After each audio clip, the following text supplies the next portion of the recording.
నమస్కారం అండి. నా పేరు Kalam Sanjay Kumar, high court advocate, Telangana and Andhra Pradesh.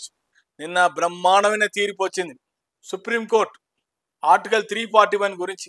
గత 30 సంవత్సరాల నుంచి పోరాడుతున్న మందకృష్ణ మాదిగ గారు, ఎంఆర్పిఎస్ అధ్యక్షుడు, ఆయన పాపం 30 ఏళ్ల నుంచి పోరాడుతున్నాడు. ఆయన ఎస్సీ ఎస్టీ దీని గురించి, రిజర్వేషన్ గురించి. ఆయన పోరాటం నిన్న సక్సెస్ అయింది.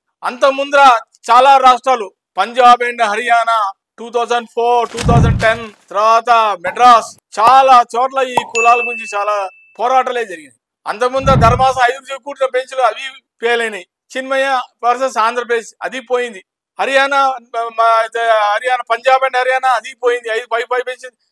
ఎంత మంది పోరాడినా ఈ ఎస్సీ ఎస్టీ వర్గీకరణలో దీంట్లో మటుకు వీళ్ళే చివరిగా నిన్న 7గురితో కూడిన ధర్మాసనంలో 6-6-1 ఒక జడ్జి తప్ప 6 జడ్జిలు ఒక సైడే ఉండి మొత్తానికి నిన్న తీర్పు వెల్లడించడం జరిగింది. ఇది చాలా శుభ పరిణామం. ఎందుకంటే ఈ పోరాటాన్ని గత 30 ఏళ్ల నుంచి జరుగుతోంది. అంతకుముందే తెలుగుదేశం ప్రభుత్వం అప్పుడు చంద్రబాబు నాయుడు గారు కూడా దీని మీద బాగా ఇనిషియేటివ్ తీసుకున్నాడు. 1996 నుంచి ఇనిషియేటివ్ తీసుకున్నాడు. అప్పుడు కూడా ఆయన దీని మీద పోరాడి సపోర్ట్ చేశాడు వీళ్ళకి, ఎస్సీ ఎస్టీ వాళ్ళకి. ఈ మధ్య కాలంలో నరేంద్ర మోడీ గారిని కలిశారు ఎంఆర్పిఎస్ అధ్యక్షుడు మందకృష్ణ మాదిగ గారు. ఆయనకు కూడా ఆయన హామీ ఇవ్వడం జరిగింది. మీరేం వర్రీ అవ్వకండి, నేను దగ్గరుండి ఇది చేయిస్తాను అన్నాడు, చేయించాడు. అదే ఆయనలో ఉన్న మాట.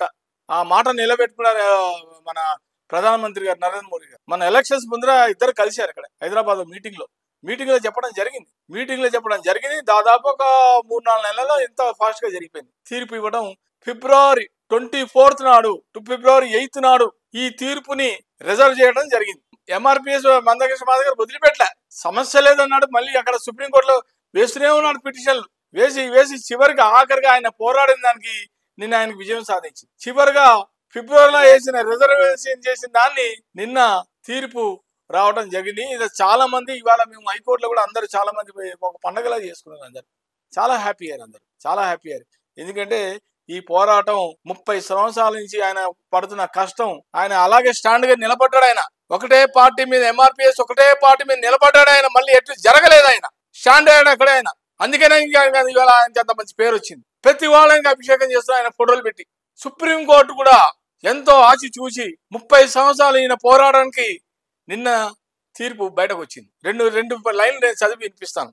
అత్యంత వెనుకబడిన కులాల అభ్యున్నతి కోసం రిజర్వ్డ్ కేటగిరీలో కోటాలను మంజూరు చేయడానికి, ఎస్సీ ఎస్టీలో వర్గీకరణను చేయడానికి రాష్ట్రాలకు అధికారం ఉందని సుప్రీంకోర్టు గురువారం అంటే నిన్న 1/8/2024 ఒక చారిత్రాత్మక తీర్పు పేర్కొనడం జరిగింది.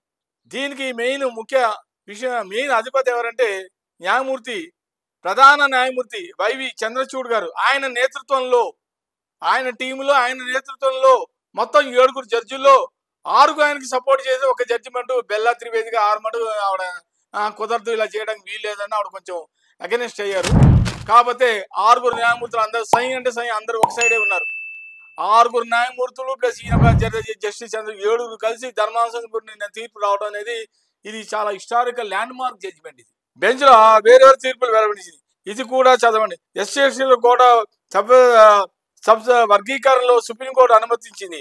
మెజార్టీ తీర్పు ప్రకారము ఉపవర్గీకరణ యొక్క ప్రాతిపదికను రాష్ట్రాలకే లెక్కించబడదగిన మరియు ప్రదర్శించదగిన డేటాని ఇష్టానుసారం పనిచేయమని ద్వారా సమర్థించబడింది. ఇష్టం ఎవరు ఇష్టం అలా చేయకూడదు.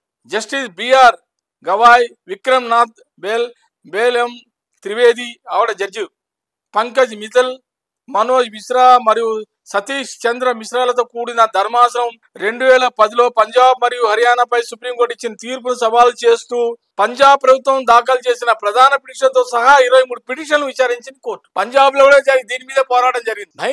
భీకరమైన పోరాటం జరిగింది. ఈ పోరాటంలో మొత్తం కేసు యొక్క విచ్ఛిన్నం ఇక్కడ ఉంది. సుప్రీంకోర్టు తన మునుపటి తీర్పులో ఏమి చెప్పింది? ఈ కేసులో తీర్పును ఈ ఏడాది ఫిబ్రవరిలో ధర్మాసనం సీట్ రిజర్వ్ చేసింది. ఈ తీర్పుని గత వృత్తిపరంగా భిన్నత్వం ఉంది. షెడ్యూల్ కులాల్లో వివిధ కులాలకు సామాజిక స్థితి మరియు ఇతర సూచికలను భిన్నంగా ఉండవచ్చు.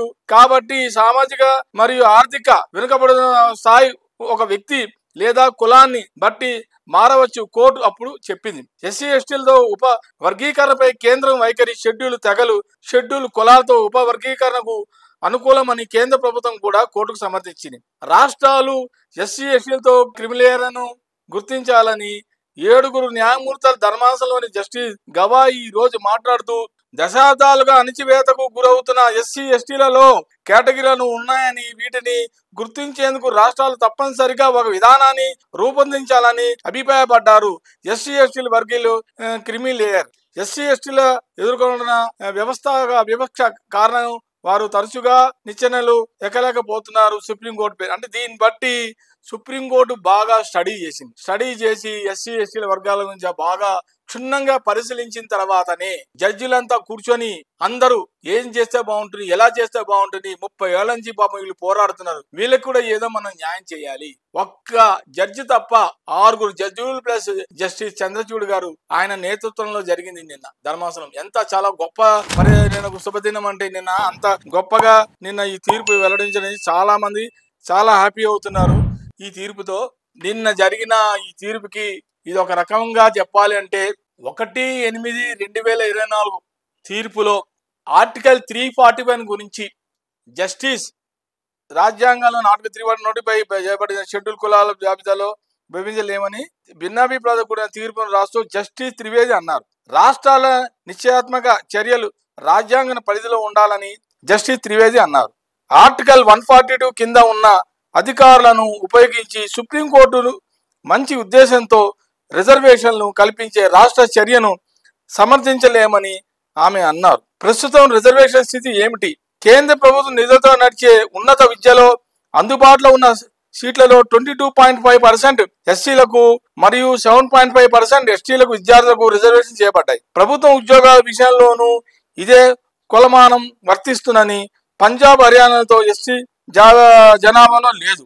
సో దీన్ని బట్టి నిన్న ఒక ల్యాండ్ మార్క్ జడ్జిమెంటే వచ్చిందని మనం అనుకోవాలి. ఎందుకంటే ఇందరి ముందున చాలాసారి జడ్జిమెంట్లలో 5 కూడా బెంచ్లో చాలా మంది ఈ ఇష్యూస్ మీద చాలా డిబేట్సే జరిగినాయి. ఆ డిబేట్స్ లో ఎక్కడ కూడా ఒక కొలిక్కి రాలేదు. ఎక్కడికక్కడ ఏదో ఒక బ్రేక్ రావడం జరిగింది. ఒకళ్ళేమన్నా 22.5%, ఒకళ్ళేమన్నా 7.5% రేషియోల్లో ఎక్కడ తగలే ఏది కూడా. చివరగా అన్ని పరిశీలించిన తర్వాత అందరూ కూర్చొని జడ్జిలందరూ కూర్చొని జస్టిస్ వైవి చంద్రచూడ్ గారి నేతృత్వంలో ఒక బ్రహ్మాండమైన తీర్పు నిన్న ఇవ్వడం జరిగింది. దీంతో అందరూ కూడా ఎస్సీ ఎస్టీ వర్గాల వాళ్ళు, కులాల వాళ్ళు, వర్గీకరణ వాళ్ళు అందరూ కూడా చాలా సంతోషంగా ఉన్నారు. ఇప్పుడు వాళ్ళకి ఉద్యోగాల్లో వాళ్ళకి ప్రిఫరెన్స్ ఉంటుంది, తర్వాత ఎడ్యుకేషన్లో వాళ్ళకి ప్రిఫరెన్స్ ఉంటుంది, ఇంకా ఎక్కడ చూసినా వాళ్ళకి ప్రిఫరెన్సే. కానీ వాళ్ళు ఇన్నాళ్ళు 30 ఏళ్ళు పోరాడాడు ఆయన. మందకృష్ణ మాదిగ గారు 30 ఏళ్ళు పోరాడిన దానికి ఆయనకి ఈ రోజు ఆయనకి ఒక బ్రహ్మాండమైన తీర్పు ఆయనకి అనుకూలంగా రావడం జరిగింది. చాలా అందరు కూడా అన్ని హైకోర్ట్స్లో కూడా నేను ఇవాళ సెలబ్రేషన్ చేసుకోవడం జరిగింది దీని మీద. కాబట్టి ఇలాంటి తీర్పులు ఇంకా ముందు చాలా ల్యాండ్ మార్క్స్ జడ్జిమెంట్స్ కూడా ఇంకా వస్తాయి, వేరే విషయాల్లో కూడా వస్తాయి. వాటికి కూడా నేను ఆ జడ్జిమెంట్స్ వచ్చిన తర్వాత వాటికి కూడా నేను చెప్తాను. నా వీడియో కనుక నచ్చితే కనుక లైక్ చేయండి, షేర్ చేయండి, సబ్స్క్రైబ్ చేయండి. Like, share, subscribe.